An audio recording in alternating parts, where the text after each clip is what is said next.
So, Olivem 1000. I actually recently learned to love it.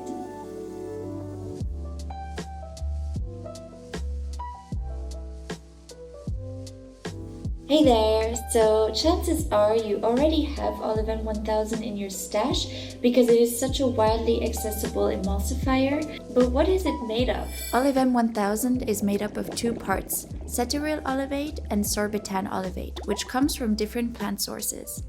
Olivem 1000 is made from a complex mix of fatty acids derived from olive oil that closely resembles our own lipid composition. This makes it highly compatible to the skin, nourishing and easily absorbed. It also helps the skin retain moisture. What also makes Olivem 1000 different from some other emulsifiers is the way it structures itself. Let me explain more on why that matters. Being an emulsifier, Olivem 1000 brings oil and water together with something called a micelle, which has a water and oil-loving side.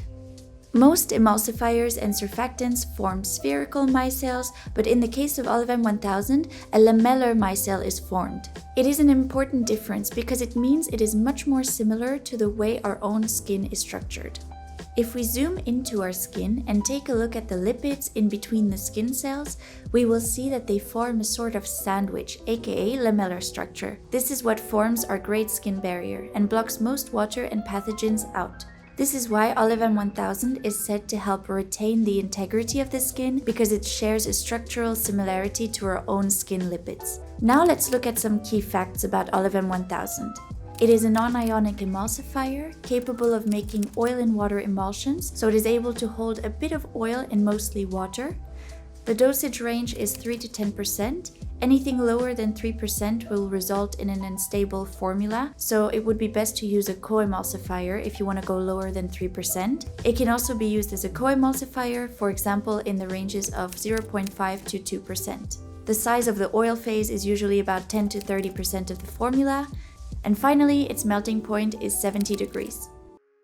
So after my video about the basics of a cream, I kind of just put Olivem 1000 aside and ignored it for a bit because I was just so annoyed with the soaping effect that I couldn't see it anymore, and I thought there are way better emulsifiers out there. Since it is so widely accessible, I decided to kind of dig more into it and make tests, and yeah, I'm actually surprised about the results and I've learned to love it. There's actually a lot of pros to this emulsifier. So first of all is the skin feel that it leaves. It absorbs really fast, and that is because it supports our skin structure so well. So in creams, this emulsifier is actually really great for dry and sensitive skin types in supporting barrier function. I would say even oily types because it absorbs so fast, so you won't get this like oily residue feeling and it doesn't clog the pores. So definitely a pro on that front. What also might be interesting to know is that it is very pH flexible. It can remain stable in emulsions that have a very wide pH range, so either 3 or 10, and therefore you can include ingredients like AHAs or salicylic acid. It is also PEG free and derived from olive oil. It is also readily biodegradable, therefore it is conforming to EcoCert or Cosmos certifications. Olivem 1000 can be used for different kinds of emulsions from light to thick. Everything is possible. And it thickens up quite nicely on its own. Now, let's address the cons. So obviously that soaping effect is very annoying. I found out that it is mostly caused by the gums and fatty alcohols that are added, especially those classic ones like cetyryl alcohol or xanthan gum.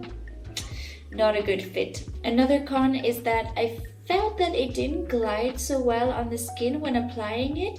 For the face, it was not a problem at all. I actually liked it.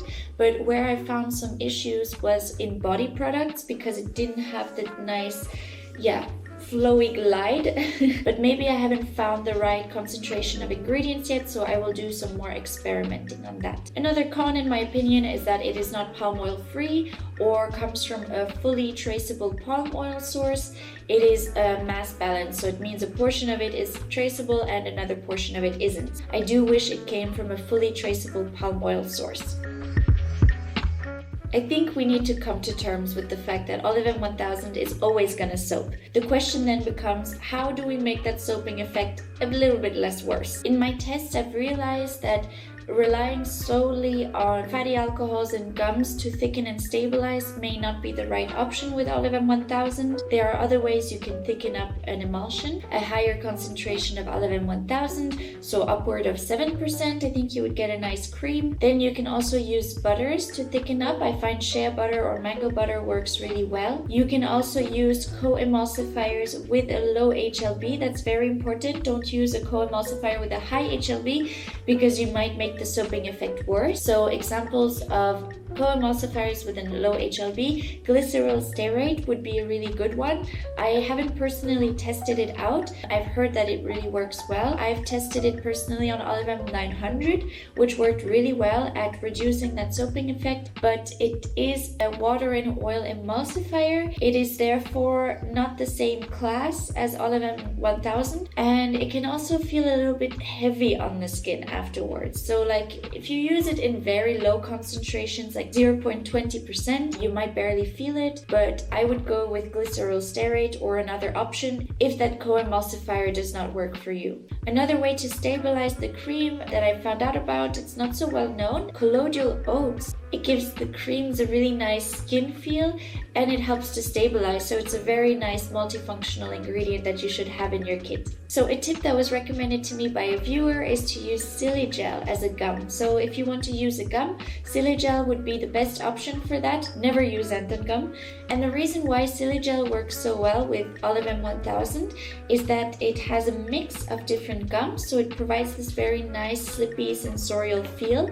And it also has a stabilizer in there, namely lecithin. And lecithin has a low HLB, so we have a 2-in-1.